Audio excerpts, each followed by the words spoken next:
গতকাল আরও একটি পুজোর খবর তোমাদের সামনে তুলে ধরবো বলে চলে গেছিলাম উত্তর কলকাতার অন্যতম পুজো চালতা বাগান সর্বজনীন পুজো প্রাঙ্গণে। দেখতে দেখতে এই বছর তারা 81তম বছরে পদার্পণ করতে চলল এবং এবছরের ভাবনা আমি বাংলায় বলছি। সমগ্র পরিকল্পনায় রয়েছেন শিল্পী প্রদীপ্ত কর্মকার।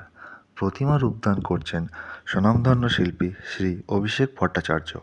এছাড়াও এই পুজোর সাথে যুক্ত রয়েছেন সৌমেন হালদার, কৌস্তব বিশ্বাস, আজান চক্রবর্তী এবং পরেশ বেরা। এই বছর মাস আর্টের অন্যতম পুজো এই চালতা বাগান সর্বজনীন। প্রত্যেক বছর দারুণ একটি পুজো উপহার দিয়ে থাকে দর্শনার্থীদের উদ্দেশ্যে এবং এই বছর মাস আর্টে থাকায় আরও একটি বিশেষ আকর্ষণ তো রয়েছে, অ্যান্ড তার জন্য আরও কিছুদিন অপেক্ষা করতে হবে। সো বন্ধুরা, তোমরা দেখতেই পেলে আজ খুঁটি পুজো দিয়ে পথ চলা শুরু।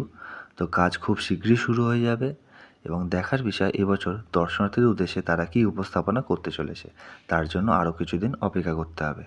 আমার এই ভিডিওটি ভালো লাগলে অবশ্যই লাইক করো অ্যান্ড শেয়ার করতে ভুলো না কিন্তু। অ্যান্ড পুজোর নানা খবর জানতে আমার এই ছোট্ট পেজটি অবশ্যই ফলো